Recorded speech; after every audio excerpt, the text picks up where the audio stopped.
Oh my goodness. We're doing it, folks. We are here. We are live. This is Backchannel. Thanks for being here, folks.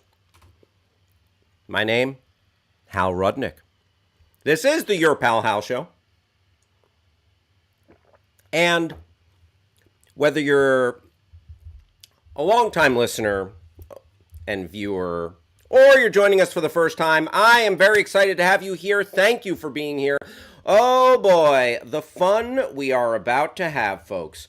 So, what are we going to do today? Well, we are on a journey. Oh, as I adjust my camera, yes, indeed. We are on a journey. We're going to explore news, topicality, pop culture, movies. And then there will be a healthy dose of nonsense, shenanigans, hijinks, goofs, gags, and maybe a couple of sillies. Maybe a couple of sillies. Folks, appreciate you being here. We are here Monday through Friday from 11 a.m. to 1 p.m. on the West Coast, 2 to 4 on the East Coast, 1 to 3 in Texas, Omaha, Nebraska, and 7 to 9 London, England. And you know what? I gotta tell you, folks, this show is better when you participate in the goings-on right here, right now. And how does that work? Well, let me tell you. You can talk to your smart device, and maybe it rhymes with T-Rexa. Talk with your smart device. Use the magic word say, and then you can put in anything after that. Like, I want to know what you're snacking on. I do not have a very good snack selection today. I have the same bag of crackers that I've just been winnowing away, just dipping into these crackers. I've left myself with a very poor snack selection here at my desk where I'm doing the show. But I want you to make me feel better about myself and my situation by telling me about your snacks. So talk to us. Smart device, say, I'm snacking on some delicious chocolate chip Haagen-Dazs ice cream. Smart device, say, I'm snacking on some Ben & Jerry's Chunky Monkey. Or smart device, say, I just got a dipped cone from Dairy Queen and it is out of sight. Or tell us something not ice cream related. That's fine. Make it about Froyo. You can also go to backchannel.tv. Talk to us there and leave a review of the Your Pal Hal Show. You can tell us more ice cream talk, less ice cream talk, or just the right amount of ice cream talk. Listen, I'm not a huge ice cream enthusiast. I'm no Joe Biden when it comes to ice cream. He loves ice cream. I think that's been established. And shout out to everybody kicking it with us on YouTube as well. And let's shout out some of the folks hanging out with us. Mirror Man. Ooh, Mirror Man just had a pepperoni and sausage pizza for lunch. I likey. Stacy is here. Stacy in Texas. Stacy had pizza and sour cream and onion chips and oil cookies today for lunch. Wow. Nicely done. Silas is in the house. Silas, I'm glad to have you here. And Silas, guess what? You are my pal. Thanks for hanging out with me.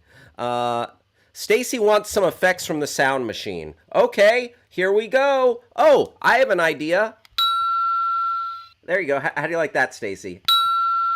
Okay. Or what about this? Oh no, that's a negative sound. Like if I say something you don't like, Stacy, there you go. Thanks for being here, Stacy. Also, gotta shout out my other pals.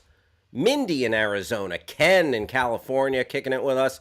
Wicked Gorilla in California. Hola. Cody in Tennessee. Sandra in California. Hello, California coming in strong today. Devlin in Georgia. Devlin in Georgia. Thanks for being here. London. Thanks for joining the show. We got No Name. We got No Name here. If you want to, feel free to give yourself a name. But No Name, listen, whether you have a name or not, thank you for being here. Cody. What's going on? What's going on, Cody? Thanks for being here. Hey, Cody, are you snacking on anything? Mirror Man says, what did I have for lunch today? Well, I'll tell you what I had for lunch. I have not had lunch. It's 11 o'clock here. I had breakfast, and I did have a bowl of oatmeal with almond butter in it and honey. A bowl of oatmeal with almond butter and honey. That was my breakfast. Now I have these crackers. It's, I'm going to have to step my food game up a little bit later today. I want to shout out Grass Puddle. Grass Puddle's in the chat. And this is taking time away from his trial. He's got a defamation trial, and he and Amber Heard have gotten into a real kerfuffle here. Johnny Depp, first-time viewer just swinging through. Very fascinating. Sorry to disrupt your show, pal. Has Amber been through here? No, Johnny. Doesn't look like she's here.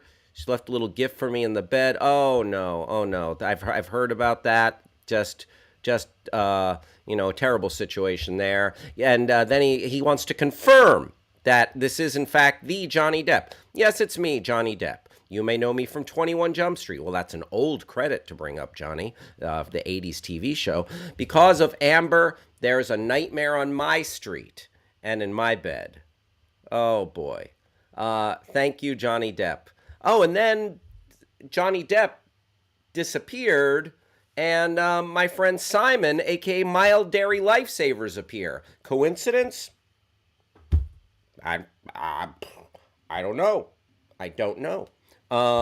But thank you to all who have joined the stream. I can't tell you how much I appreciate you hanging out with us. And let's bring in our friend. He's got his hands firmly on the controls. Producer Travis. Producer Travis, what says you? I say, hey. As in, what's up? How you doing? Very nice. Good morning. Nice. Producer, I'm swell. Thanks for asking. What have you been up to in the 22 hours since I last saw you, Travis? Oh boy. Well, as always in this time of year, I'm I'm observing the NBA season by observing it from the couch. I'm watching a lot of basketball. Caught the tail end of the sweep of the Brooklyn Nets, and oh boy, yep. Some of the other games, but most of my day yesterday was spent on the road. Went down to Orange County to Tustin to visit a physical therapy clinic for the second time, and I think I found the one. I think I found the clinic I'm gonna marry. I had a great time. It was a great experience. Gotcha. Thrilled. Yeah. I'm glad to hear that. Thank you. Yeah, I've when you're do you have some pain and some issues that you're dealing with? Yeah, I got in a car wreck 3 years ago, and it's like, yeah, I remember you talked a little bit about it. Yeah, it is severely altered the course of my of where I thought my life was going, to put it plainly. But to find a place where to find a practitioner that goes, oh yeah, I know what this is, or I think I know what this is, and we'll figure it out. And to wake up today and be like, I think he was onto something. I think, okay. Good. Yeah, I am. That's no joke. That's some serious stuff, and I really hope that you find just increased relief going forward. And you know what? I hope one day you can look at this situation and be like, that's in the rear view mirror. So fingers crossed for you, Travis. I gotta get strong to defeat my enemies. You know what? In this life, we must. We We must. must rise up Yeah. and So thwart thine enemy. You know this is what? what I was saying at my intake. Yes. And then you got escorted out of the clinic. Yes. And then I put Yeah. on a mustache and booked another appointment. There you go. That's what you got to do. If they call you crazy, then change your identity and reapply. Change your identity, reapply, or fake your own death. Yeah. There you go. S. Friedman says, "I wish that the Twins win the World Series at least once." Oh my goodness, Bro. Unkind. well, we missed the 11-11, by the Oh. way, but I S. think Friedman did not, and he wished that my favorite baseball team would win the World Series, and well, that's out the window because when you make a wish, you can't tell anyone the wish, otherwise the wish isn't going to come true. Hey, hey. Travis, I had a very pleasant evening last night. I did not watch basketball, but Oh. I did have the great pleasure of meeting one of our friends, one of our viewers, listeners, one of our pals, Well, Grass where? Puddle. What? I got to go out and have a wonderful, lovely dinner with Grass Puddle. I learned a little bit about him, his life, his family. Just what a great fella. Very nice, very nice. Fantastic.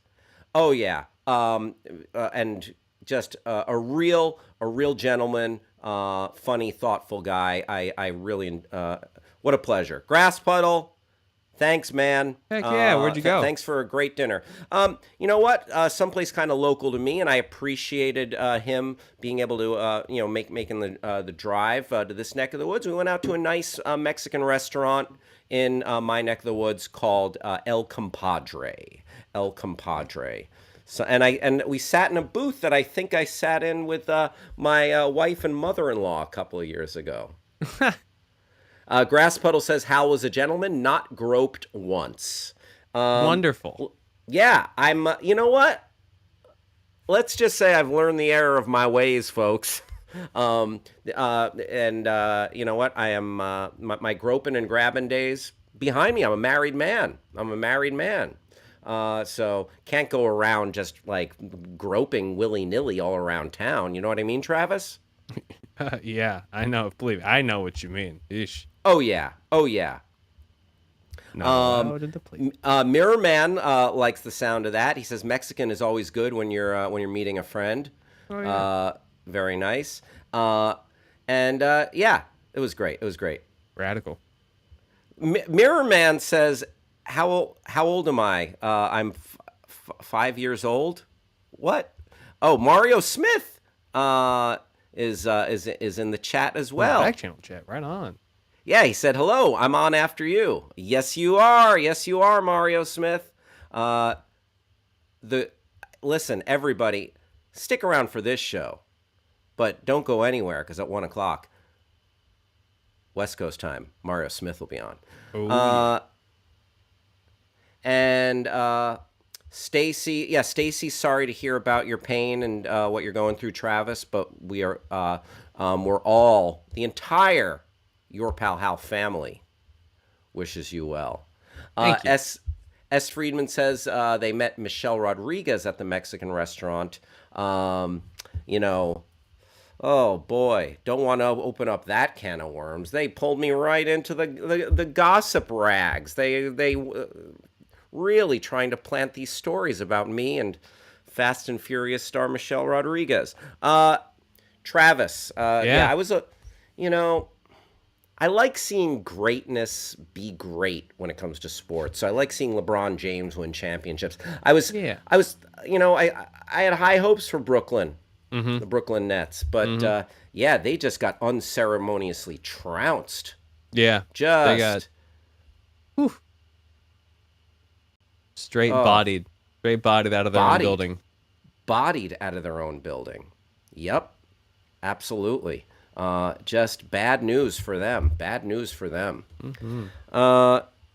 Well, Travis, any other news from your part of the world? None to speak of. All Not at right, what do all. you say? What do you say we dive into the Twitterverse? Elon Musk approved. Again, people like I was just on with Anthony Davis, by the way, and he said, "So are you going to quit Twitter? Are you?" That's my bad Anthony Davis It's impression. really bad. That was just generic British I'm gonna tell accent him. I'm gonna tell him you did number that. 4.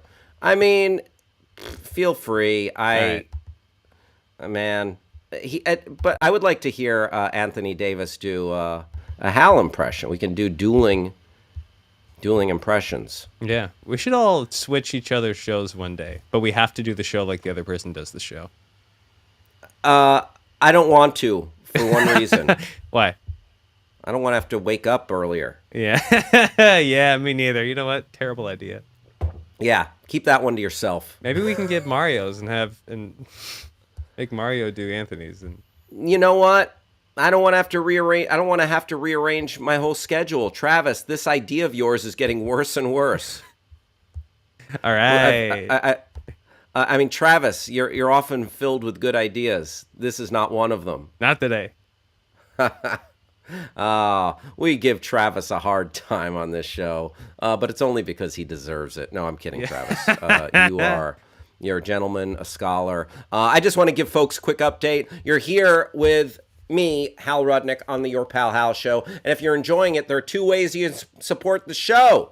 If you're watching right now and you see that subscribe button, click it. Subscribing will let you know when we're going live. Also, we got some tricks up our sleeve coming up in the next couple of weeks. Ooh, you are going to love it. So subscribe or you're going to miss out. Also, I got to say, click it or ticket. Yes, the police will come to your home and give you a ticket if you don't subscribe. Isn't that right, Travis?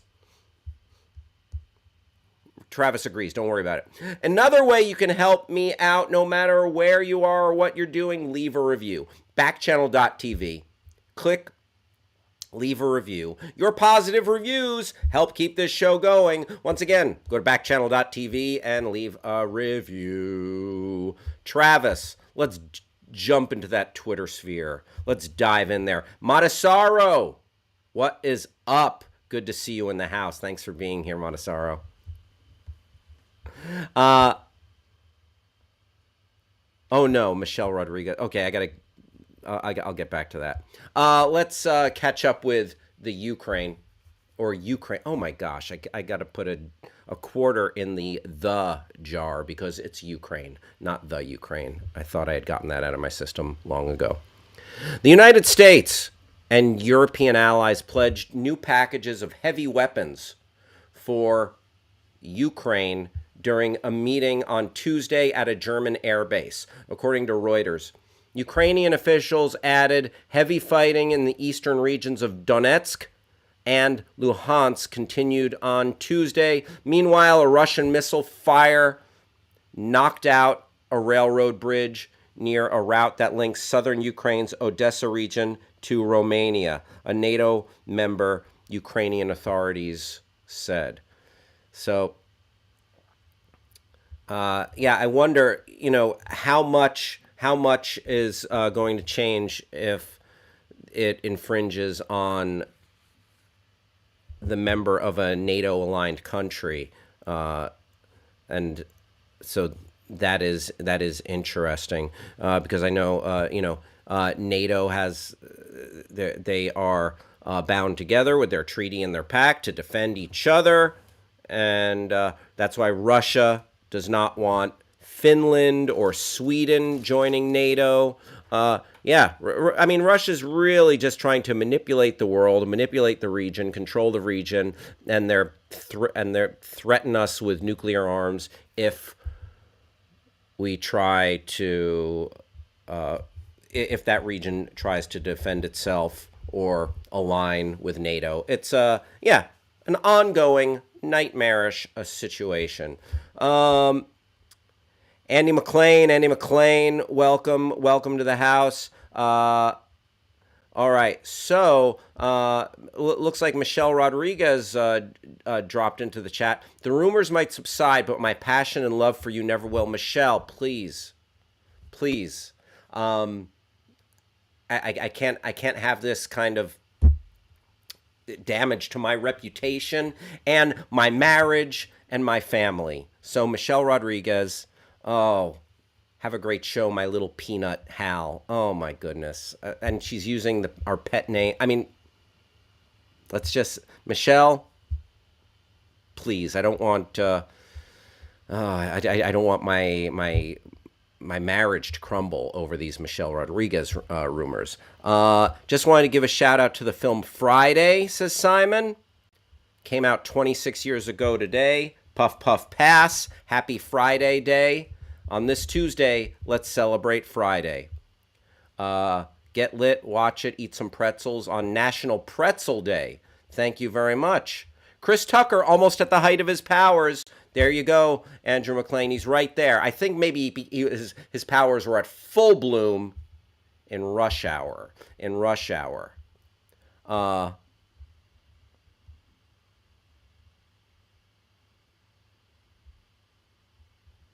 Stacy says, I don't have to worry about putting a quarter in the jar. Thank you. Hello from FGTV Duddy. FGTV Duddy. Glad to have you here. Mirror Man thinks I'm right about Rush Hour. All right.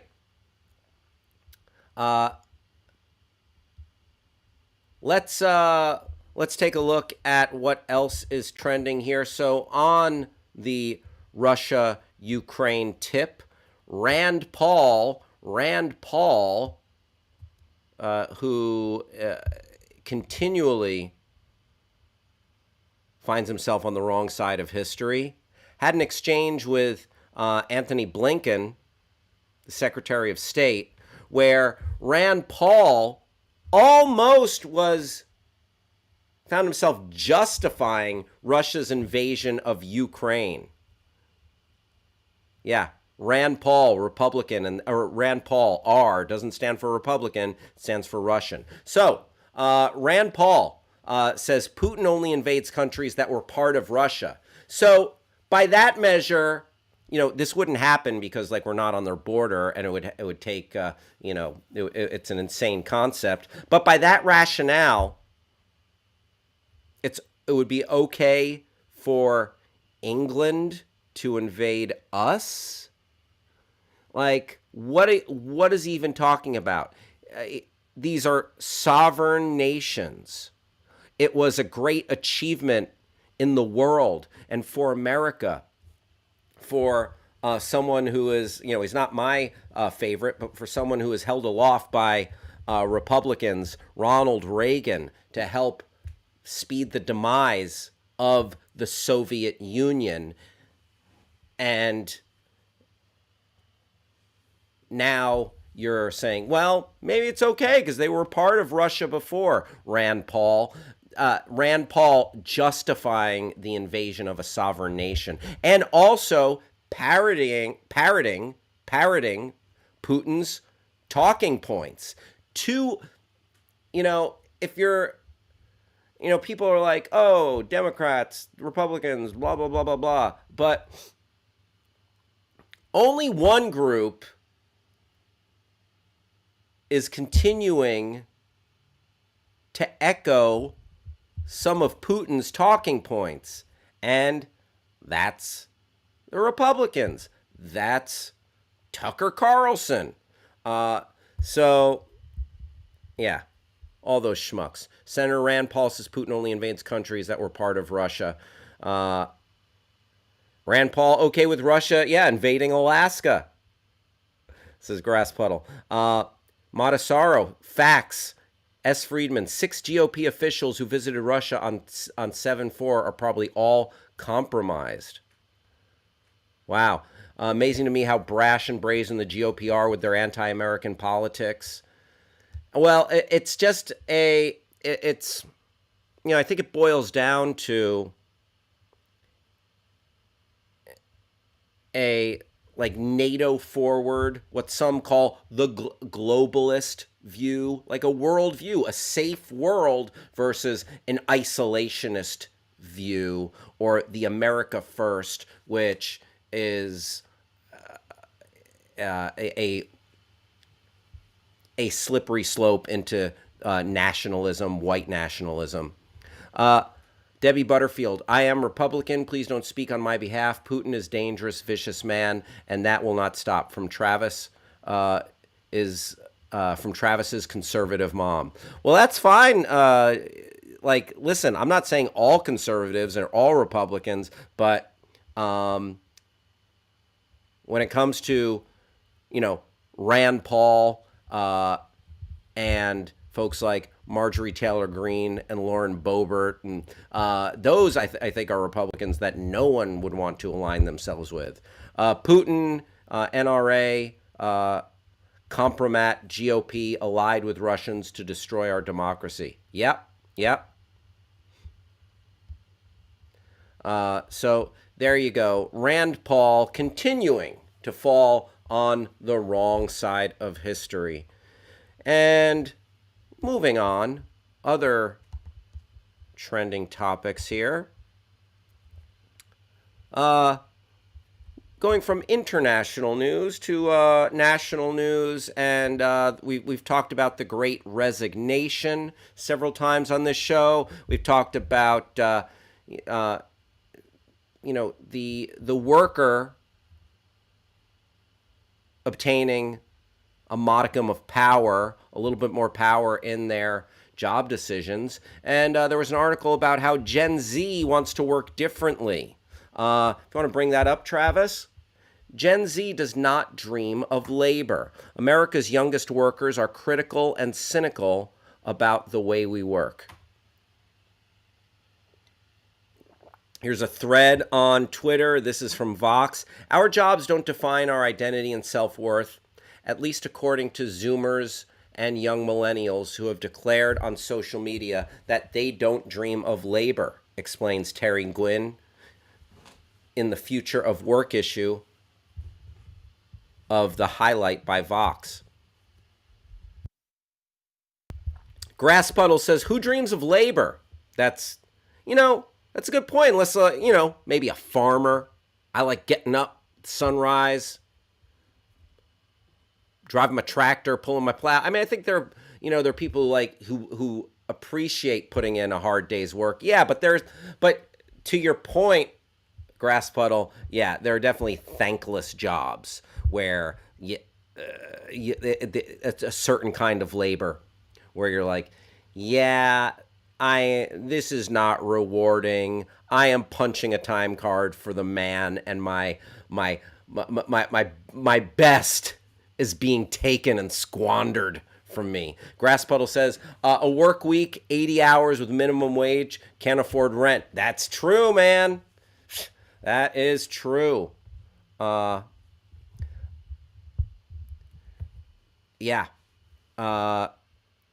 Matasaro says, of course they are. They watch their boomers screw their Gen X parents and want nothing to do with it. Yeah. S. Friedman says, with the money people get paid, they better not get defined by their labor. Raise the minimum wage. Yes, sir. I mean, it's so crazy that inflation is going up, but then you look at some of these jobs and barely raising pay rates. Andrew McLean says, I appreciate this mindset. As an older millennial, I've always felt guilty for taking days off. I dig that this generation doesn't see 9 to 5 as the meaning to life. Yes, sir. I hear where you're coming from there. So it's a progressive mindset, and let's take a look at this. I don't have goals. I don't have ambition. I only want to be attractive.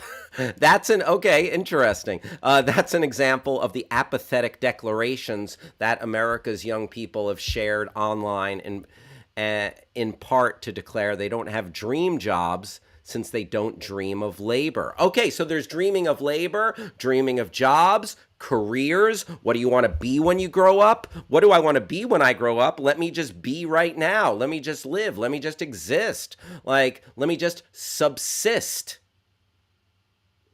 We are so defined.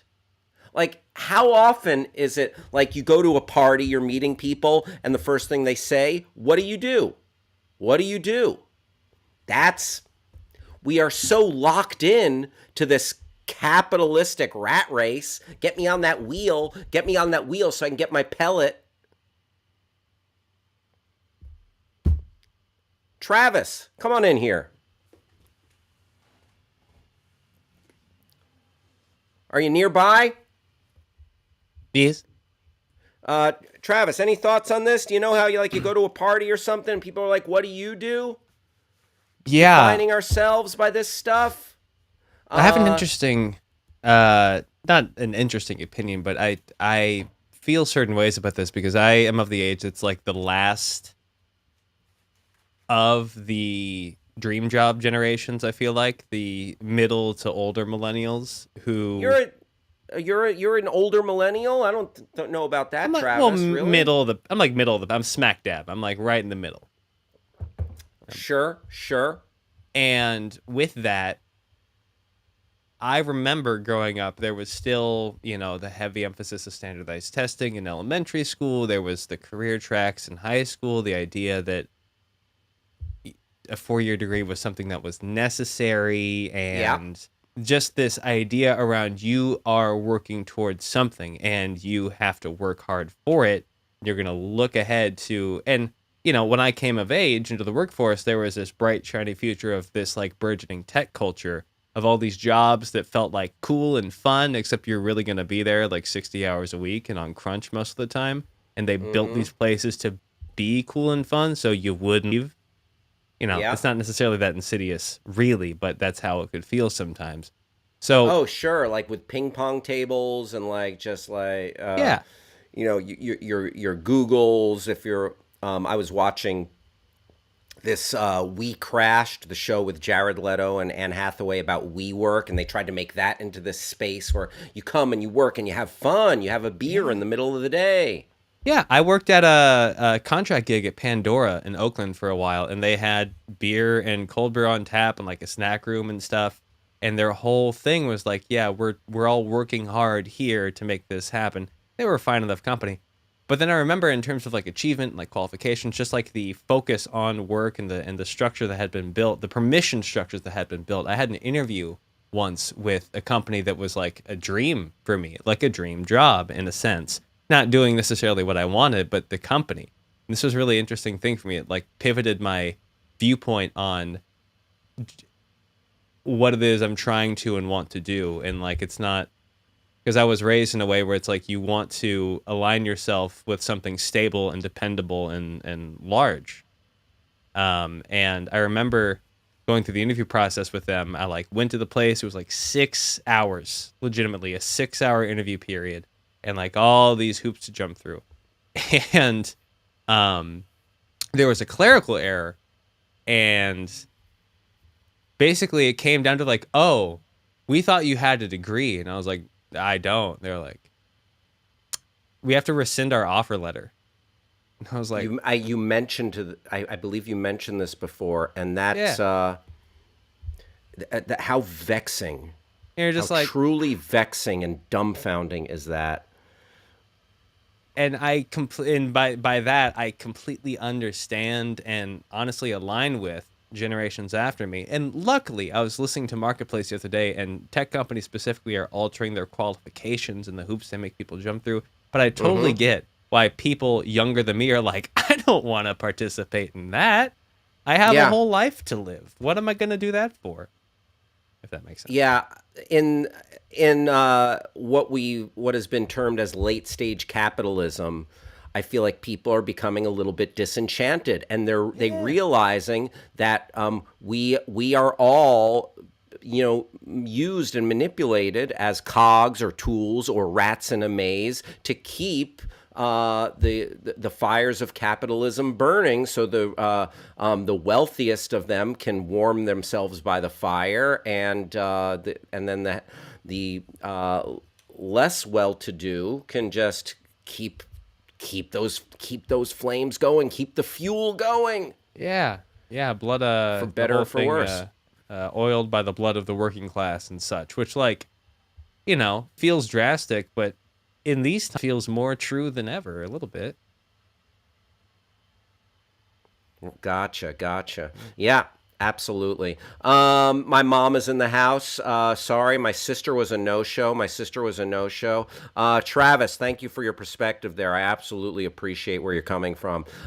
Simon and everybody in the chat sharing. Mirror Man sharing some good thoughts. I'm going to read some of those in a moment, but I do want to let everyone know that you are live right here with me, Hal Rudnick, on the Your Pal Hal show on Backchannel. We're here every weekday, Monday through Friday, 11 a.m. to 1 p.m. on the West Coast, 2 to 4 on the East Coast. I'm talking from Florida all the way up to Maine, and 1 to 3 in Texas and Omaha, Nebraska, the home of Rob Schaefer, attorney at law.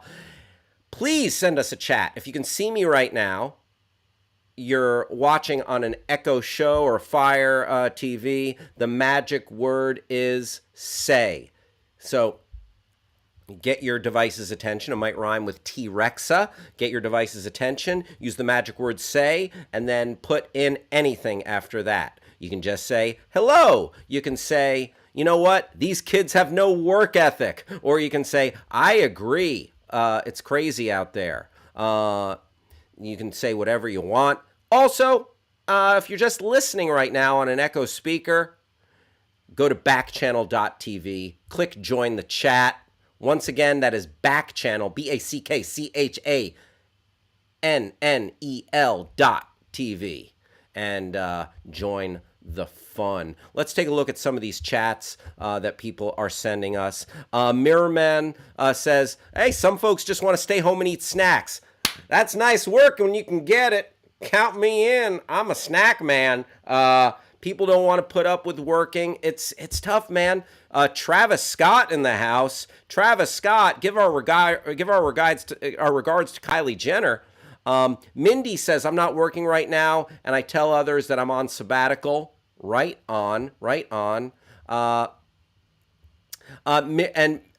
Mirror Man says, he'd mentioned he's disabled, and I think he's saying help is tough because no one wants to do many of these jobs. I appreciate where you're coming from, Mirror Man, and I thank you for sharing that. Ken in California, what is up? Cody in Tennessee, thanks for being here. Saul in New Mexico, Better Call Saul, thanks for joining us. John in North Carolina, thank you for joining the stream. You are hanging out with Your Pal Hal show, where we talk about a little bit of news, some trending topics, and pop culture, movies, and goofs, gags, nonsense.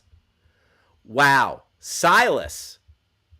Here's a good chat that just came in from Silas. I'm literally eating the world's biggest gummy. It's 50 pounds. All right, so many questions, Silas. Silas, how long do you think it's going to take you to finish that gummy? Are you going to eat that in one sitting? No judgment. Let us know. Cody says, I wish I could work behind...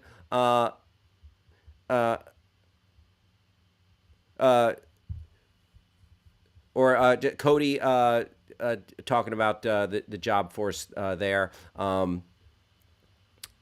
Silas saying it's going to take 50 weeks to eat the 50-pound gummy. I wish you luck. That is a true that is a true noble endeavor. Maybe at least 5 weeks. Silas, keep us posted on that. I love it.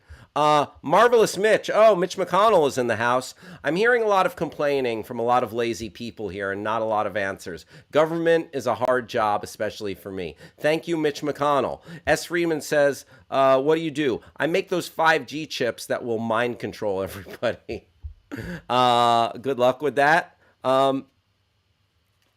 Grass Puddle says, Deb, talking to my mom, it's okay, June comes after May. That's true, but also my sister's named June, and she should have been there today. Mom, let me know if you want me to call June and let her know that she needs to step her game up.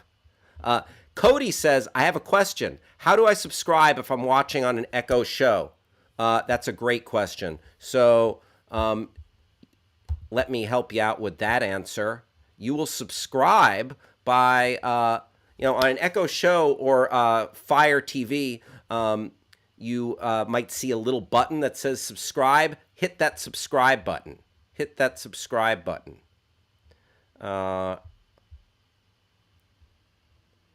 Yep, if you're watching right now and see the subscribe button, please click it. Subscribing will let you know when we are going live, and you can keep track with all the special stuff that we have coming up.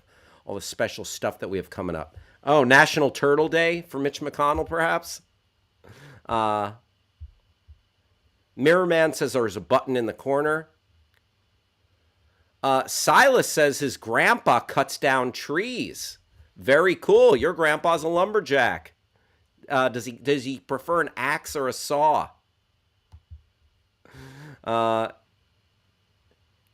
If you're watching on YouTube, leave a like. Leave a like. I love it. All right. So I really appreciate all the discourse about the job search, the job market. Anything in particular there, Travis, that you think we should hit? A lot of quotes, stuff like, Jill, just pull a couple of sentences here. We have people in their early 20s talking about how, like, look, my parents got a job, saved up and bought a house in their 20s. That's not how it works anymore. As someone who's a receptionist who earns minimum wage, right, the rate of inflation and the cost of living versus the rate of wage increase, there are a few positions that have kept up, and it just leads to, a lot of people below the poverty line while putting in an honest day's work. And yeah, how you gonna wake up and feel happy to go to work? Okay, Travis, you're our millennial/Gen Z representative right here. Woo! All right. Let me ask you, I'm going to put point blank, I'm going to put it to you right now. Yeah. From my perspective, seems like a lot of these millennials and Gen Zs just want to get high and twerk all day. That's what I'm saying. True or false? You know what? If by get high and work, I did not say work. I did not say work. If you mean get high, and if by get high and twerk you mean remove the shackles of capitalist expectation, then absolutely. God, doggone it. See, my daddy was not getting high and twerking all day. He was storming the beaches of Normandy to make sure those Nazi scumbags were put in their place. And he came back with the GI Bill, and he bought a house, and he started the business, and his life was fine. He was an angry alcoholic. That's a different story. That also is a thing. See, he was, in that case, a victim of the system that used him as a tool. Well, I mean, what about, a lot of these millennials just want to take an edible and play Fortnite all day. What do you say to that, Travis? If by take an edible and play Fortnite, you mean treat their life as their own unique property and exist outside of, unrealistic expectations of, I'm just repeating myself at this point. I don't know. This is the problem. I heard you Gen Zers want to eat cereal and fart in your underpants all day. I'm not part of Gen Z. I don't know. I have Gen Z friends, and I feel for them. If by fart in your cereal, you mean reimagine. I didn't say fart in your cereal. I said eat cereal and fart all day. Don't change my words around. If by eat cereal and fart all day, you mean reimagine the way our society is structured to provide a more shared communal existence where we support each other in our day-to-day life and cease this constant Tough Mudder-esque race to the finish, crawling through mud. Hold on one cotton picking second there. I heard that your generation just wants to drink mimosas at brunch all day and wait for their glow up. Now, my generation absolutely wants to do that. The mid-stock millennials, that's literally what they want to do. Yes, we're not worth it. We're not good. Take your 30-year-olds and remove them. We're not good. We ain't having no glow up. You understand here? All right. That ship has sailed. Yeah, apparently, according to climate scientists, it I has. am not gonna glow up. I wish I could glow up. And this is. I wish I could have an extreme makeover. I saw an I wish I episode could of. dance. I wish I could dance like no one's watching. There's an episode of Queer Eye that is this situation, and it's really good. Megatron Queer Eye. All right. Good luck to everyone. Listen, I just hope everybody can pay their bills and be happy. I know. That's it. That's it. That's it. That's all, and it's hard to do. Hard to do. About Mirror Man says about they're just talking about working, getting high, being positive. How do you turn on? How do you make a show turn on like you do? Yeah, I do play Fortnite all day, says Silas. Silas, have fun, have fun. Kumbaya, says Mirror Man. Stacy says, Hal, be careful. Some people need to glow up. Yes, some people need to glow up. Some people need to grow up. Stop the quiet now music. S. Friedman says, I hate people that say, oh, if I won the lottery, I would not quit my job because I would get bored. You know what's boring? Work. Sure. Hal sounds like the skinniest version of Foghorn Leghorn. Well, if you say so. Debbie Butterfield, thank you. All right, moving on. We've spoken about the job force enough for now. Oh, boy. So we mentioned it briefly earlier when Captain Jack Sparrow himself dropped by in the chat. Johnny Depp and Amber Heard are having it out in court. And Howard Stern weighing in on it. Howard Stern saying, there they are. There's Stern and Depp. You know, first off, some of the footage of Johnny Depp on the witness stand, it's just funny. Like, well, he's just kind of in this Johnny Depp voice, and he's like talking about drugs and wine and a little bit of this, a little bit of that. Howard Stern calls out Johnny Depp's overacting and accent while he's testifying against Amber Heard. Interesting. So first off, I just think, you know, that we've gotten a little too polarized.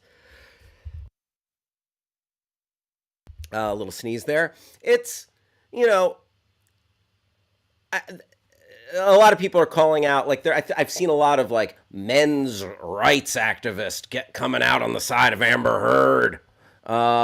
And yeah, it seems like she's a pill. It seems like she's tough to deal with. But I'm going to tell you one other thing. You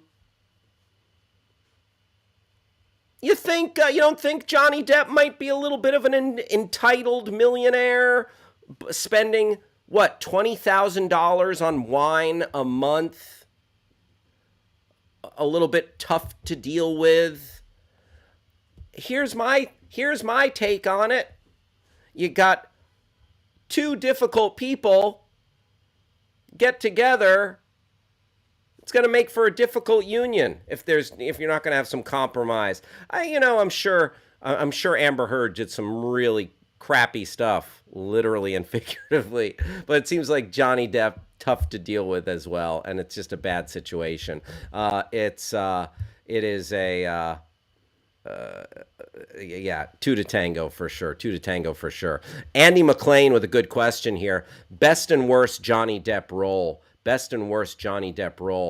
Worst, Boyfriend in Nightmare on Elm Street, says Matasaro. Best, Hunter S. Thompson. Hunter S. Thompson was pretty good. Fear and Loathing. Fear and Loathing's a lot of fun. Am I a basic B for going Captain Jack Sparrow? What else? Johnny Depp. Oh, Edward Scissorhands is wonderful. But he's kind of just like, ooh, hello, ooh.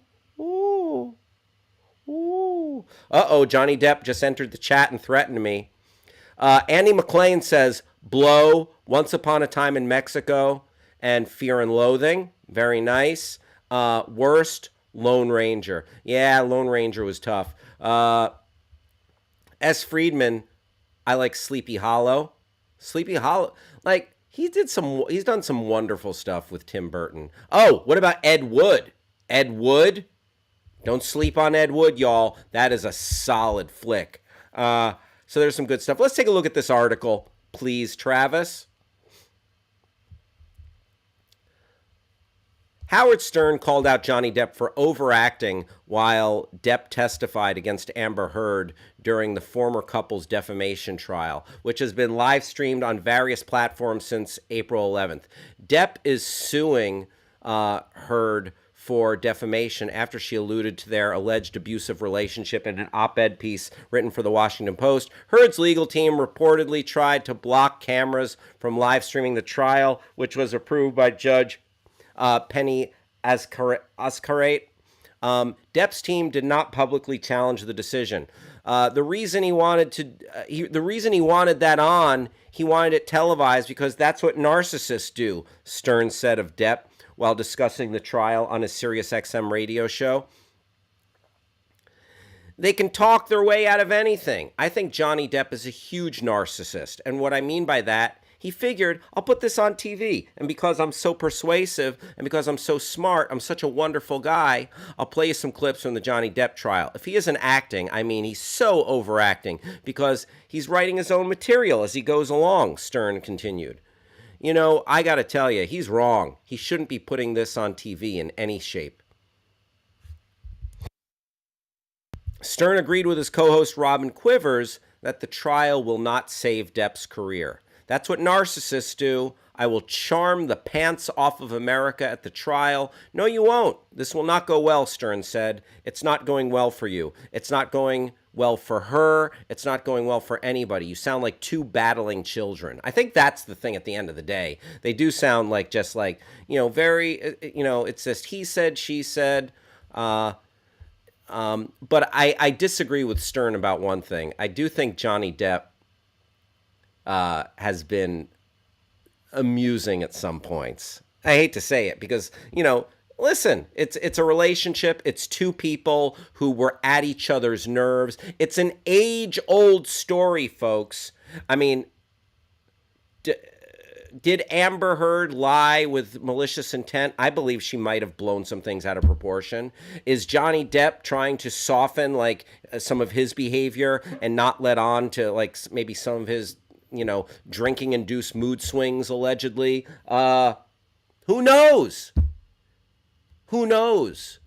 But for people who are just saying, she's the evil one and he's the good one, grow up. There's gray area. And you don't know this man. You know that he's been a wonderful part of pop culture for 30 years.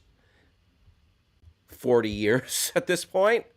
But other than that, you don't know this entitled multimillionaire. But he has had some funny stuff on the witness stand. Like, oh, yes, I once gave Marilyn Manson a pill to shut him up. All that stuff. Some weird quotes. It's like, and then the questions and his responses to the lawyers. Interesting. Has he said savvy at any point in the trial? Oh, I don't know. We got some interesting points of view as far as, and none of you will mention my performance in Once Upon a Time in Mexico. I'm out of here. Johnny, I think someone already did mention Once Upon... Yeah, Andy McLean mentioned Once Upon a Time in Mexico, Johnny Depp, if that is who you are. So... Stacy said it's playing good cop, bad cop. Mirrorman says, I like Johnny Depp. He is a little weird. Sure. Silas says, we only have 5 minutes. Okay, thank you, Silas. Stacy says, that's bullcrap. Did you see the video of him in Disney World as part of the Pirates of the Caribbean ride? It's a good YouTube video watch. I think I did see that a while back. That is very fun. Mirror Man likes Fear and Loathing in Las Vegas. Mindy says toxic relationships suck. Yeah, absolutely. Absolutely. Mirror Man, not a fan of Howard Stern. I enjoy Howard Stern. I enjoy some Howard Stern. By the way, if you aren't subscribed, go ahead and subscribe. Thank you for being here.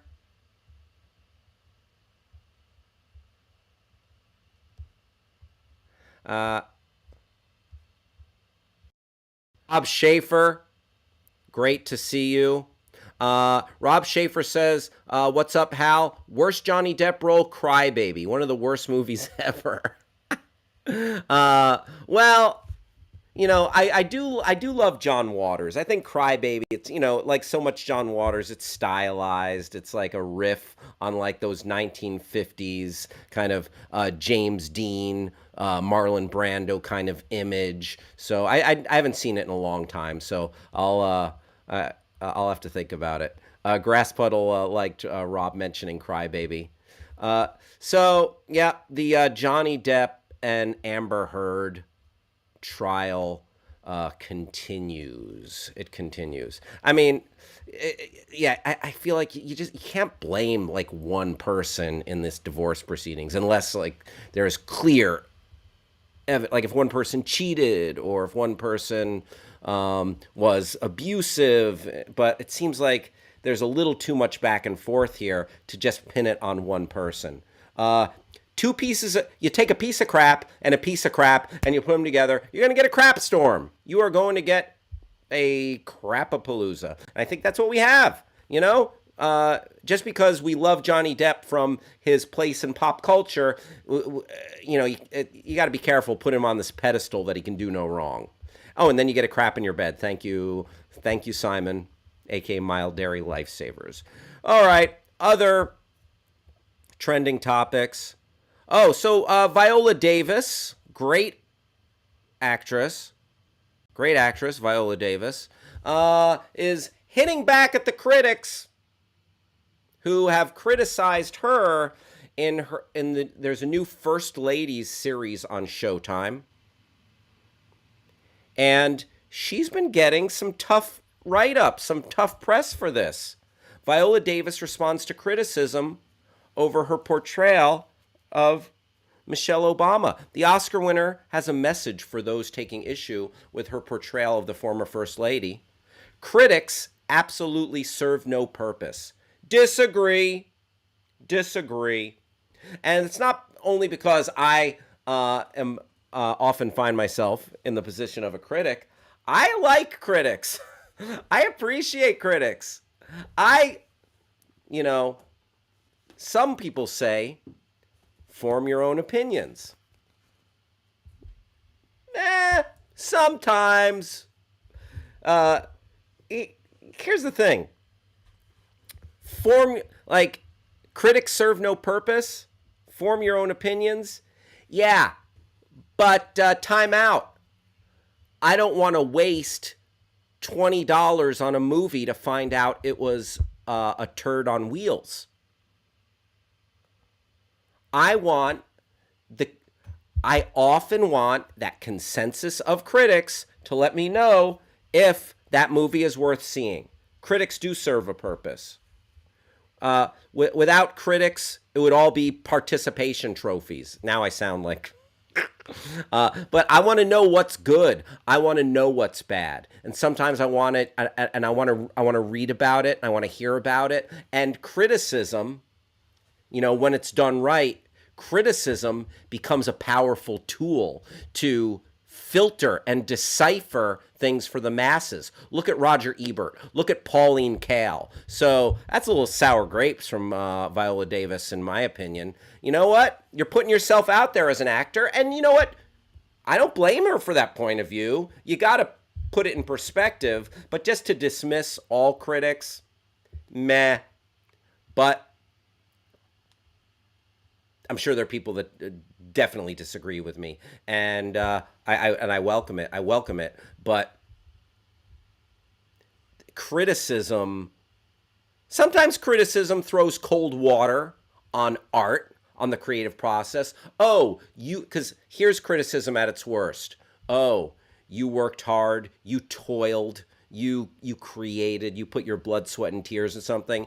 I'm going to dismiss it from my comfy chair with my typewriter, with my keyboard.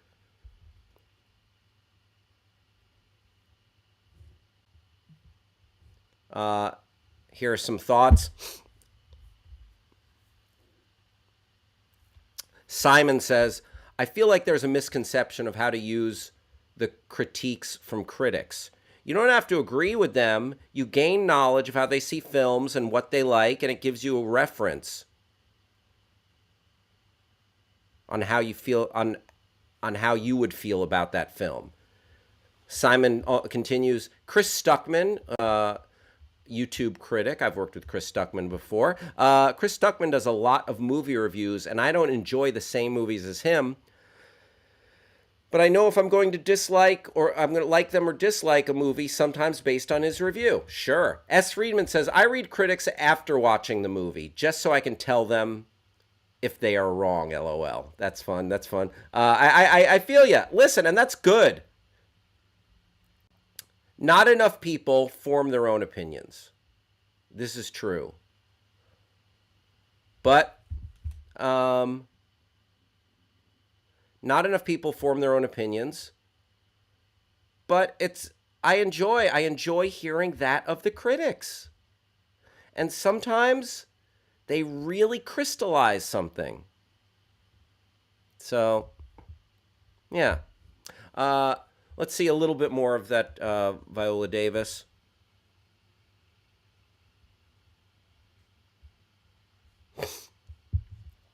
Scrolling. Viola Davis had some thoughts about the reviews she's received.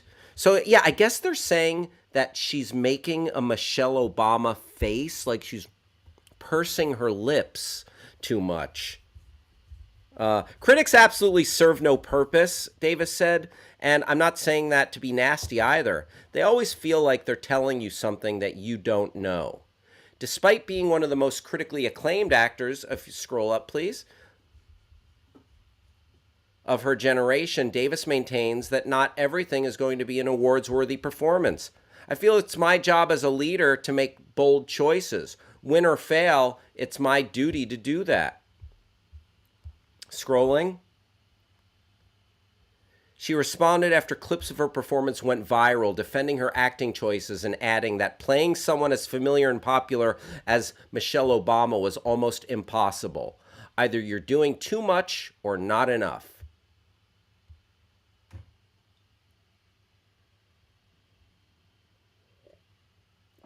Why should... I want to scroll up a little bit. Why should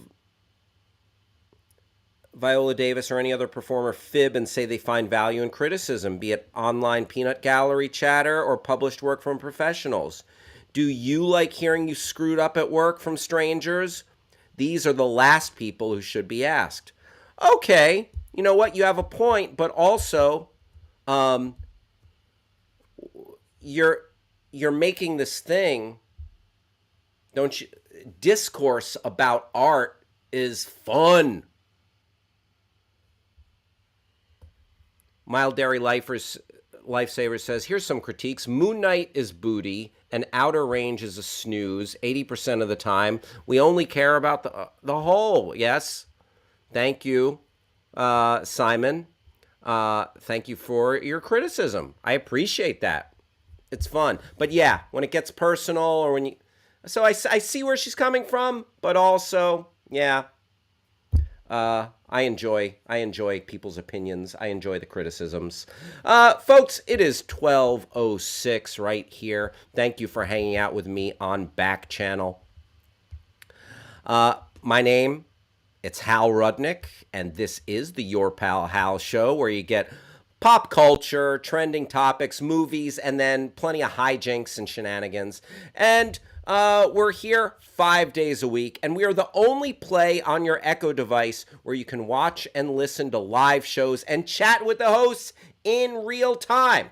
We're here every Monday through Friday, 11 to 1 Pacific time, 2 p.m. to 4 p.m. Eastern Time. Send us a chat, ask us questions, chime in on everything we're talking about. Love having you here. So say the name of your smart device. Use the magic word say, put in anything after that. Smart device, say, I love critics. Smart device, say, I hate critics. Smart device, say, I am a critic. Or go to backchannel.tv and chat with us there and leave a review of the Your Pal Hal show. Hey, producer Travis, are you in the house? Yes. What do you say we take a time out and come back? What do you say we take a time out and have some more fun after that? Great idea. All right. See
All right, folks. Welcome back to the Your Pal Hal Show.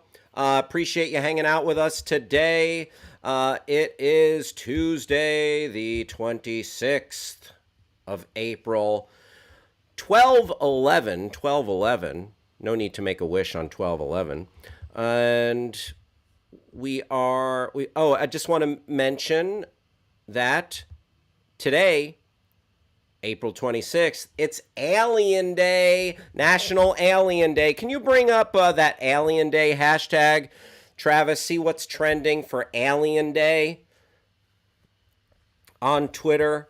One of my all-time favorite movies, I might have to say top 5, is the 1986 movie Aliens.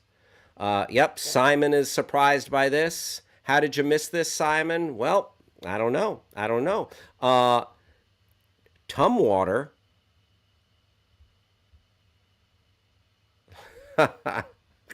Oh, I just saw that. Aliens is in Simon's top 10. Alien Day. So Alien Day comes from, get a close up of that GIF of the stapler and that Sigourney Weaver picture. Oh, that's amazing. That is amazing. Love that. So Alien Day is April 26th because I'm just going to LV 426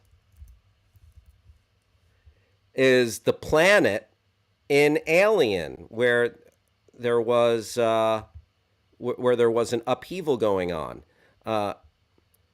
Acheron, formerly known as LV 426, is one of 3 known moons orbiting the gas giant. Blah blah blah blah blah. Okay, an Alien anthology. Acheron, formerly LV 26, with 3 known. Alien Covenant. Okay, so Alien Covenant scooch just by a tiny bit closer, to the first Alien, but it makes no attempts to explain the mysterious circumstances of LV-426. In Alien, LV-426 is the planet where the crew of the Nostromo first found the alien eggs that eventually gave birth to the xenomorph. There you go. LV-426 is the planet. So, there you go. LV-426. It is 426. It's Alien Day. Travis, would you kindly bring up, I just want to, you know what? Sometimes I like to talk about my wife. S. Friedman with a good one here. I've been called a gas giant after Mexican food. Oh, S. Friedman, you so silly. Going to have to watch the Aliens director's cut tonight. Get in there. And also get out to the dispensary there, Simon. All right, so my wife, we, on our wedding cake, we had like different like symbols and things that we liked. Like my wife had like something that symbolized Chicago, and our dogs. Like we had these little like the cake artist. We had the cake artist who made these little representations, and it was very cool. Our cake was covered with all these little symbols. My wife like had some like movie related stuff, and so did I. And I had a pair of Air Jordans. And additionally, one of the things I asked to have put on my wedding cake, and Travis, I tweeted this. If you wouldn't mind finding my tweet with the picture of it, I had a xenomorph on my wedding cake. And it was it was kind of like dreams do come true. Oh, sorry, Michelle, that I didn't have you on my wedding cake. Matasaro asking if I've checked out Raised by Wolves from Ridley Scott. I know Ridley Scott directed at least a couple of them, produced by Ridley Scott. Yeah, I watched the first few episodes. I liked it, but I fell off. Matasaro, do you suggest I get back on board? I know they're coming up with season 2, Raised by Wolves, if it's not here already. Travis, can you show us a picture of that? There it is. There's the xenomorph. Oh, let's see his feet. Happy Alien Day. There you go. There he is.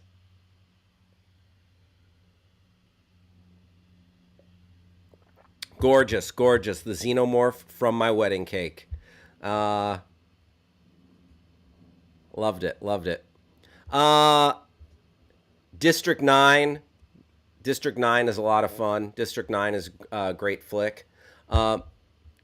Travis, Any pushback on that, or any explaining to do, or was that just kind of a joke for you that went unnoticed by most people at the party? No, like it was a weird cake. Like we had a bunch of symbols on it. Hmm. Like if like um uh oh I see Michelle Rodriguez is upset that I'm talking about my wife. Sorry, Michelle. Yeah, like there was Air Jordans. My wife had like a golf ball and Hmm. golfing stuff because she's an NCAA Division I college golfer, uh, and we just had a bunch of stuff. So and anyone who was there knew that I'm like, I'm a weirdo and I'm gonna put something weird on the cake, Hmm. probably. I like Hal is putting an alien on the cake. Checks out. I also had a robot on the cake, kind of like an old timey looking robot, That's like cool. little thing. So it's just like stuff that I felt like were extensions of my So contextually, personality. the xenomorph was not, it wasn't the sore thumb of the bunch of like a bouquet of Not at all. flowers and No, no. microwave. I mean, it stood out a little bit, but it's like, oh yeah, it figures. It just made sense to me. Nice. Uh, Matasaro chiming in on Raised by Wolves, the HBO Max show from Ridley Scott. Yep, season 2 is done. Very good. Hopefully they get another. Very trippy. You know what? I might have to dive in. Kyle Harlow, just a spot on the cake confirmed. Yes. You're a meter maid, Justice. Oh, Andy McLean quoting Tall Justice. That's a deep cut. Thank you, Andy McLean. The I don't know if I told you this, Travis. Uh, the the Funny or Die video that I wrote and got to make with NBA great Chris Bosh. I got to have a lot of fun and work with Chris Bosh. Wow. It was That's yeah like the that was most a Funny or Die video starring Chris Bosh is like the most 2014 thing I could ever think of in my life. exactly And that's I mean that probably as a sheer compliment. That's that's wonderful. that's probably the year it came out. Absolutely. Right The on. fact that How you is had he? he was a gentleman, so nice, so That's cool. friendly. That's Oh great. gosh, he turned me Hmm. into for the 2 seasons, for the 3 seasons they were all together. Yeah. 4 seasons, I think it was. I was rooting for the Miami Heat. I was Oh, that's rooting for the wonderful. Heat Personal because of him. connection makes all the difference. Yeah, for sure. No, Chris Bosch, nothing but an awesome dude. Um, S. Friedman says the fact that you had an alien on the cake is what your wife used as proof that you had not been abducted and replaced by aliens. Yes, this is true. Hicks was crazy cool, but Hudson is undervalued. He really stepped it up at the end. Hell yeah, hell yeah. I mean, I love that whole crew of Space Marines. They were great. Michelle has memory and Michelle, his memory has been erased. I'm shocked you aren't more empathetic to the situation. Um, all right, Travis. Also, just want to give a shout out. We talked about lesbian visibility, week of visibility. It's Lesbian Visibility Day. And I just want to encourage people to appreciate, shout out, not just embrace, but celebrate people with different lifestyles and different choices than yours. Lesbian Visibility Day. I just want to really shout it out and, celebrate it, recognize it, especially in light of some of the laws and restrictive, regressive laws that are being pushed in places like Florida with the Don't Say Gay bill. So just want to shout out Lesbian Visibility Day. Lesbians, get after it. I don't know what that means, but yeah. Peace and love, all day, all the way. Peace and love. It's time for a Twitter deep dive. And, I came across this guy's Twitter. I'm like, oh, how could I not? Esteemed actor Michael Caine. Michael Caine. Michael Caine is our Twitter deep dive. There he is. The man himself. 727,000 followers. Yes, Travis. Hasn't figured out how to upload a banner image yet, but that's okay. It's all right. It's all right. Just Uh, blank space. sure, sure. No bio, no banner. But you know what? And he's followed by Hydrox Cookies and Hal Rudnick. There's an Amazon link in his profile. Do you want to click on it? I gotta. Okay. This is a wish list. I'm gonna roll. I know. If Michael Caine has an Amazon wish list. Oh, it's a book he wrote. Oh, that's kind of cool. That's great. You can get it for like Very $4 nice. on paperback. That's or £4. Oh, go ahead and buy it. Maybe later. Okay. I don't think I can buy it. Don't worry about it. All right. Let's look at some of his tweets. Good night, my sweet ones. Good night. Travis, can you come in? I want you to tell me how my Michael Caine impression is. So far, so good. Hello. Can I get that again with the exclamation point? Hello. Yeah. All right. Nice. Only the best to all of you. That's good. That's good. Him far away in a golf cart. Yeah, you can't even tell if it's him. Oh God, this is such good old guy Twitter. I love Grasspole this. says needs more Cockney. Needs more Cockney. All right. A little bit. All Yeah, right. yeah. I don't yeah. Good listen. note. I don't want to bury another Wayne. Also remember Muppet Christmas Carol. Got a lot of Cockney rooted in that. All right. Let's see. Having a great new year. Having a great new year. It's Connery, Kane, and who's that guy? Roger Moore. Roger Moore. A Bond. That's James Bond, Travis. Look, I didn't watch more Bonds. I'm sorry. Is that a wig? Yeah, you watched less Bond. I watched less Bond. Much a lot less Bond. All right. My cocaine. Look at it. See, put Kyle Harlow's comment up on the screen. That works. That works. My cocaine. Wow. Wow. Okay. Right now, that's going to be hard to beat. Kyle Harlow with the comment of the day. Matasaro says, followed by Hydrox Cookie and Hal Rudnick. That's a seal of quality approval right there. Thank you, right. Matasaro. Happy Xmas. Oh my God! The Happy first stuff. Xmas. First of all, this is December 13th, and it's just Happy a photo Xmas. of it's a shoulders up portrait of him, eyes half closed. It's Travis. this is splendid. Travis. Yeah. Have you heard of the 12 days of Christmas? So what day would Christmas begin if you were celebrating the 12 days? I guess the 13th, but like, are Shut we your really- mouth. Shut your mouth. Okay. Shut your mouth. All right. I'm Michael fine. Caine. My Michael Caine is getting better and It's better. getting better by the tweet. This is good. Muppets Christmas Carol. Just the poster. I'm Michael Caine. I haven't retired, and not a lot of people know that. I haven't retired. I haven't retired, and I'm not going to bury another Batman. It's good. This is good. Wow, that's really funny. There's an auction. There's an auction.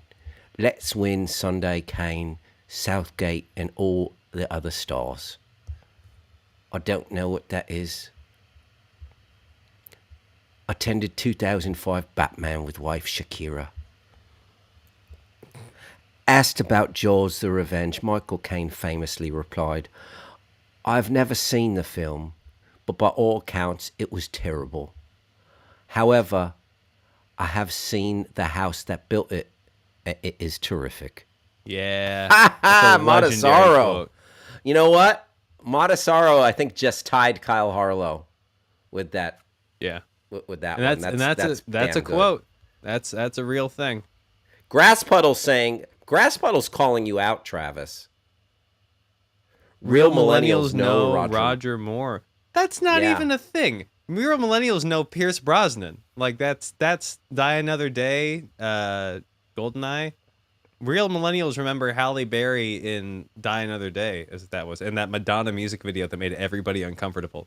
I think what Grasspuddle is trying to say to you, Travis, is that you're a Gen Zer. by category. Look, I would love to be. I love that energy. I'm saying I'm not chaotic or confident enough. I'm not courageous enough to step to the Gen Z crowd. They are unhinged. They are off the hinge. They fear nobody and nothing. And their god is TikTok. Mirror Man says he can say anything good with his voice. Yes. It's true. Mirror Man wants to know how old you are, Travis. Me, I am 30 and a half almost. Muppet Christmas Carol is the best Christmas Carol because of Michael. Mirror Man, I find it hard to disagree. I think there are a few classic versions, but the Muppet Christmas Carol is an absolute classic, and it's hard to beat. Banger. Yep. Michael Caine is the best. Yeah, Mirror Man is digging this. Thank you, Mirror Man. Appreciate that. Welcome, Cloudy Crab. Welcome, Soul in New Mexico.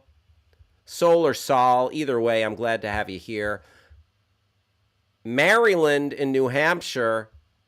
Listen, whether you're in Maryland or New Hampshire, I'm glad to have you here. I agree with you. The version with Patrick Stewart is pretty good. Yes, and then there's an old version with there's an original with Alistair Sim. Alistair Sim. Yes. 1951. The 1951 Christmas Carol is a banger. Bring up Alistair Sim and tell me if this... Can you bring up a picture of Alistair Sim? I can spell it. There we go. S-I-M. This guy, Oh, wow. this is the OG. Look at Oh, look at that Scrooge hat. Yes, Alistair Scrooging Sim it as up. Scrooge. 1 second, let me get this into the view. Serious Scrooging. Ah, yes. Aye.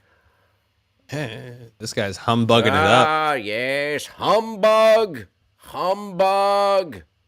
Absolutely. Yes. Oh, bring up that top hat. Ah, yes. Merry Christmas, everyone. Merry Christmas, Bob Cratchit. Merry Christmas, Tiny Tim. I'm sorry for being a real jerk. I'm sorry for being a jerk. Turkeys for everyone. Turkeys. All right. You know what? We've really gone off on a tangent here. It's great. But we've enjoyed it. You know what? I think we've seen enough of the delightful... I could sit here and read Michael Caine all day long. Yeah. But I'm not gonna. That was the delightful and lovely Twitter account that belongs to Michael Caine. You can find You could find me on Twitter at the Michael Caine. And here's a line from my Muppets Christmas Carol. A fatted goose for you and your family, Bob. A fatted goose for you. You, boy, bring me a goose from the market. A fatted goose. I've fallen off. I feel like I had, in the middle of that Caine segment, I had it. I was locked in. Now I'm falling off a little bit. So best that we move on. Thank you, everybody, for kicking it right here on the Your Pal Hal Show. My name, Hal Rudnick. We're here. We're talking pop culture. We're talking movies. We're doing a little hijinks and shenanigans. And this is, remember, the only play on your Amazon, on your Echo device, where you can watch and listen to live shows, chat with the hosts in real time. What a time to be alive. I'm here Monday through Friday, 11 a.m. to 1 p.m. Pacific time, 2 to 4 Eastern time. Send me a chat, and I'll send you a sweet hello. Talk to us on backchannel.tv. Talk to us on your Echo device. If you're talking to us on your device, say the name of your device. It might rhyme with T-Rexa. Then use the magic word say and put in anything after that. Or go to backchannel.tv. Backchannel.tv, where you can chat with us and leave a review of the Your Pal Hal Show.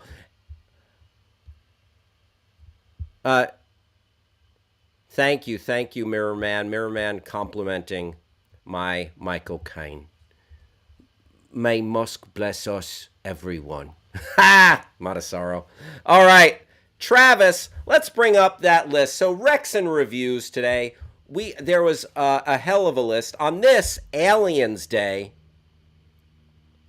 426 Alien/Aliens Day. We're gonna talk about the best sequels. The best. Only the best for you and yours. The best sequels.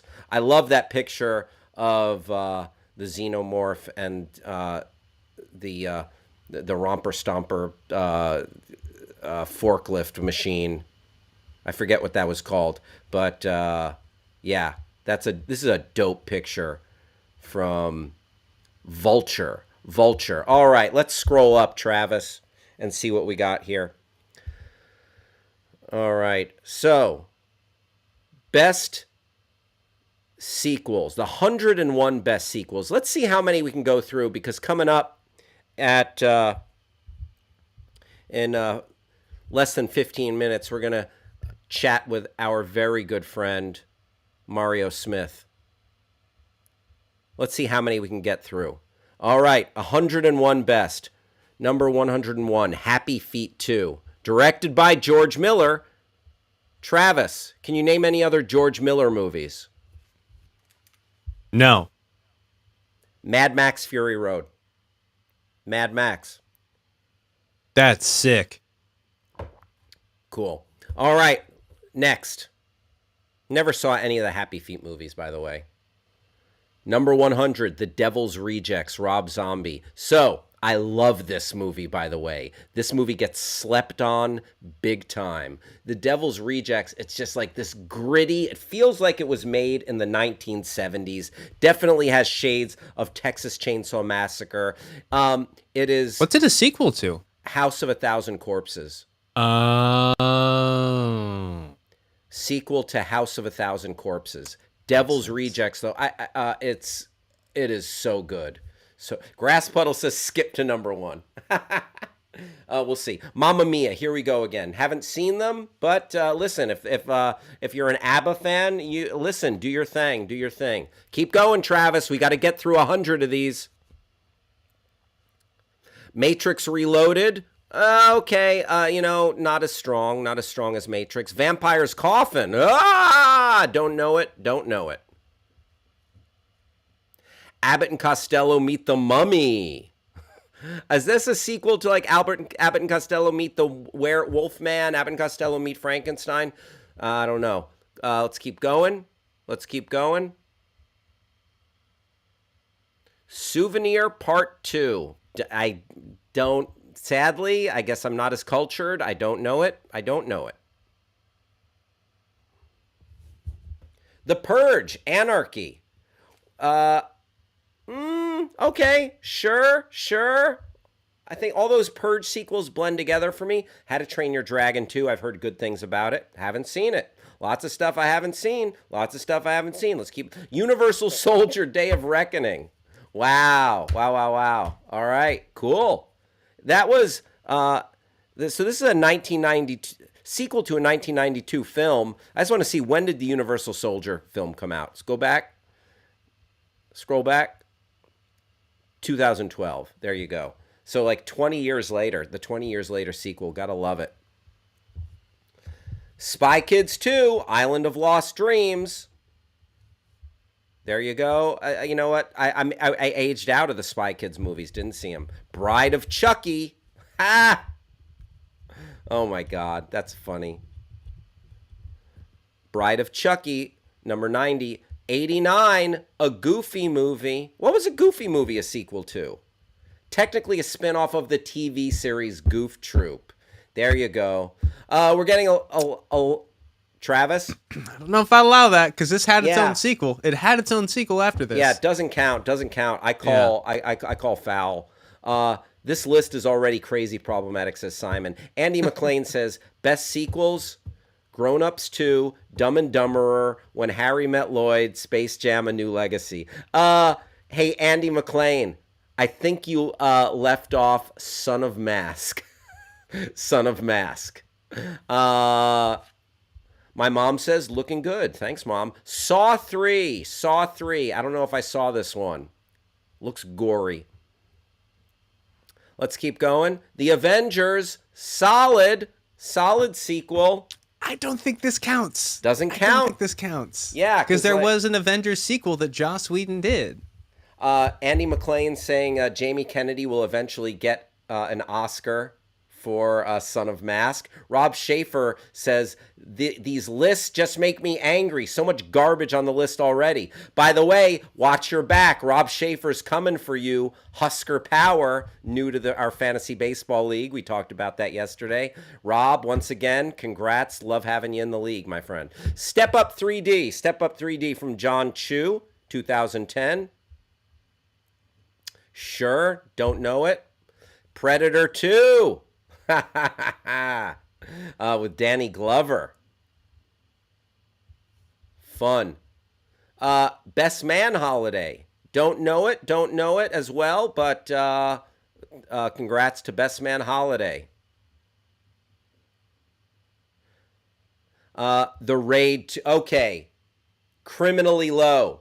Let's stop right here. The Raid and The Raid 2. Sneezing, sorry. The Raid 2 is an epic action joyride. And for it to be this low on the list, it shows a lack of respect for The Raid and a lack of respect for this movie. I'm very mad at this list. I'm near furious. Let's keep going. The Testament of Dr. Mabuse, Fritz Lang, 1933. Get the hell out of here with this. Get the hell out of here with this. 28 Weeks Later, the sequel to 28 Days Later. Good stuff, good stuff. I like it. But The Raid 2 should be like top 10. I'm sorry. Macro. Okay, I don't want to like just because I'm ignorant of it. I don't want to like completely discount it. All right, I was gonna say tread carefully. Yeah. Because I know Travis is an anime head, but I don't know how this could be better than The Raid 2.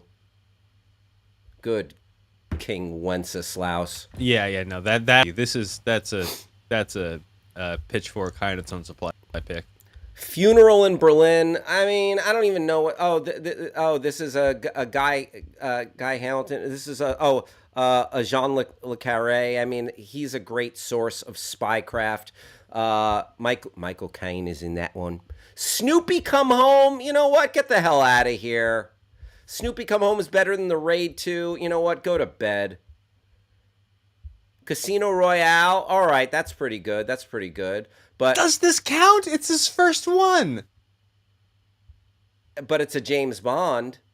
But like that's where is where I think they playing- just tried to get to 101. We're playing fast and loose here with the term sequel. Like in the true spirit, it's like the second movie. So yeah, I don't know. Yeah, I don't or know. even I'll take a third, but like it's James Bond. When there's a new James Bond, to me, and this is just my opinion, that means we've reset the clock. Matasaro says remake, not sequel. Yeah, because they did make a Casino Royale in the 70s. Election 2, Triad Election. Well, I don't know this. I'm sure it's great. Nothing to do with the American film Election with Matthew Broderick and Reese Witherspoon. Wes Craven's New Nightmare, 1994. All right.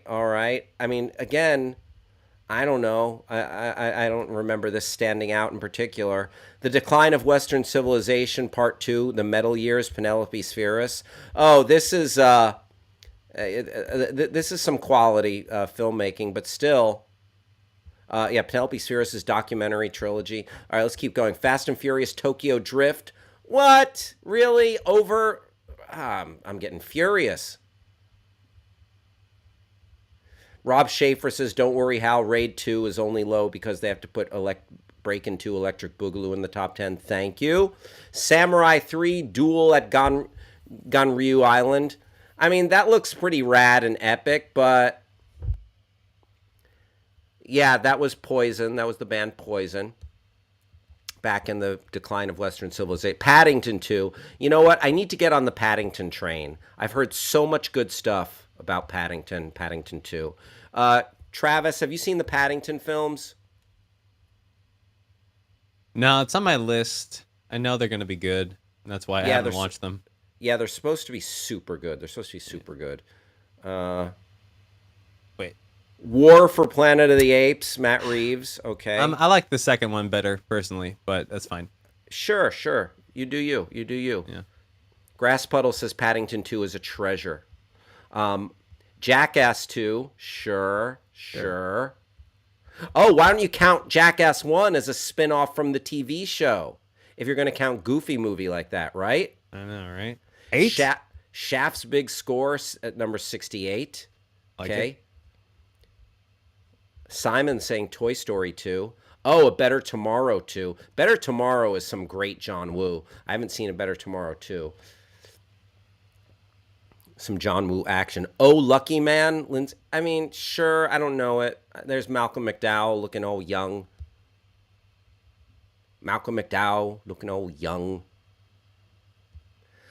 Dracula has risen from the grave. I don't know this. Captain America Winter Soldier, that's a good one. John Wick Chapter 3. I love that John Wick Chapter 3. I mean, John Wick is a film that continues to top itself and really fun. Gun fu. I love that gun fu. All right, let's keep scrolling. I think we're going to barely crack half of this list. Travis, we might have to come back and finish this list tomorrow. What do you say? Sounds like a great idea.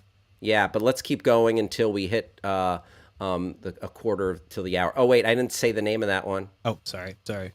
That's okay. Tales from the Crypt, Demon Knight. Okay, keep going. Number 63. I haven't seen it. I can't This imagine. is 62? 62? Indiana Jones and the Temple of Doom? I mean, Some people look how ripped Harrison Ford is there. Damn. He didn't miss Arm Day. Shoulder and bicep definition. The Lost World, Jurassic Park. Okay. Really? Not better than Raid 2. Final Destination 2. Burn this list to the ground, says Grassfuddle. Maybe, just maybe. Simon was John Wick for Halloween a few years ago. A little heavy, so I called him Chunk Wick. Doom 2. I don't know this. I'm sure it's great. Is this a Bollywood? Yes. Travis, I think I found something for you. We'll see. As of yet, my allegiance is only to Tollywood films, which is South India, but I'm willing to give this a shot. Okay. Yeah. There you go. It's the snobbiest take I have in my entire life. Oh, Superman 2 is only 58? Oh, no. Whoever made this list needs to kneel before Zod. If you know what's good for you, you will kneel before Zod. Oh, I am furious. Oh, these fists want to do some damage. Oh, I am madder than a wet hen. Oh boy. You know how mad I am? I am madder than a wet hen. Whoever made this list did it on 420, says S. Friedman. I could already tell Hot Shots Part 2 did not make the list. Superman 2 at 58 disqualifies the writer and this list entirely. Thank you, Rob Schaefer. Superman 2 is good, but it's no testament of Dr. Mabuse. Kyle Harlow, clutch comment sniper today. Nobody edited the list. Maybe they just did the raw list. He's like, all right, I'm just going to off the top of my head and I'll come back and rearrange it later. Nobody edited it and it made it to print. And this list is out of order, but we will continue it tomorrow because we've got some business to attend to. And by business, I mean we got to chat with our friend. Folks, I want to welcome to the show your pal and mine, Mario Smith. Good afternoon, everyone. Hello, sir. Good afternoon, Mr. Smith. You know what? I got to bring this up right out of the gate. My Minnesota Twins We didn't have to do that. Something's wrong with my mic. Swept your boys this weekend. Yeah, I know. Fueled by the big bat There we of go. Byron Buxton. I've waited all weekend to talk to you because I knew this was happening, and I'm a grown up, and I'll take it. They looked as my dear friend Lawrence Holmes, who's on the Score Sports Radio 670 here in Chicago, said they look like 9 drunk people on the field against the Minnesota Twins. So, oh man, well it happens. And Grass Puddle, I see you. Yeah, the Bulls stink, and I can't say what I want to say, but you got to have heart. At some point, if talent is waning, you got to have some fortitude in your lower region, and they don't. So yeah, some cojones. And I thought it might have opened the door for them with Chris Middleton being out for the series, but the Bulls weren't able to quite step up and take that opportunity. I still think this series is going to get extended because I think the Bulls are going to win tomorrow. I think for people to think Milwaukee is automatically going to just get it and walk away with it is kind of foolish because the NBA doesn't really work that way. And then somebody will say, well, what about the Nets? They got swept by Boston. Boston had beaten them 7 times in a row, I think, something crazy like that prior to the playoffs. So it's not the same. I mean, for anyone that's played, even like a stupid game of horse, basketball is goofy, just like baseball and just like football. You can lose any day and have the greatest team ever. You just can't. But no excuses. The Bulls need a lot of help. They need length. They need heart. They need a guy that's going to get in there and punch people in the face when one of their players gets hurt by the dirtiest player in basketball. And, heart. Portis? I can't stand him. I love him. Oh, no. You're talking about Grayson Allen. Grayson Allen, yes, who injured Caruso. I think, it doesn't look like it's the Bulls' year, I'm sorry to say. But no, not at all. Next year, if they can come back healthy with Lonzo, I think Lonzo, they were looking just gangbusters right out of the gate, dude. And then they got hit with the injury bug all around, and it derailed their season. But if they can field a healthy squad for closer to 82 games, I think they're going to be a problem for folks next year. And I also think if they find somebody to complement Vooch. Vucevic is a decent center, but the East has great centers. They need a great center. So either you're going to grab a great power forward, or you're going to figure something out to get a great center and go for it that way. Otherwise, we'll be doing this just like the White Sox. Did you make your team better? Sox didn't, and there you go. And Bobby Portis, Kyle Harlow, absolutely punched a player in the face at practice and broke his face, basically. This is true. And broke his face, and that guy quit the league. He walked away. That's a tough one. That's a tough one. Mario, while you're here, just a quick update of our fantasy baseball standings. Yeah, what's going on? I'm not actually paying any attention to that. Oh, well, have you given up? No, not at all. Are you setting your place? Have you been setting your lineup? I just did before I came on with you guys. Fantastic. I'm in there. Yeah, Mario, you are right in the thick of things. You are in second place behind Helmet Full of Nachos, which is my brother, Eric. So it's Helmet Full of Nachos. Mario Smith. Yep. Mario Smith in second place. Simon, Hair in the Mouth, third place. Field of NFTs.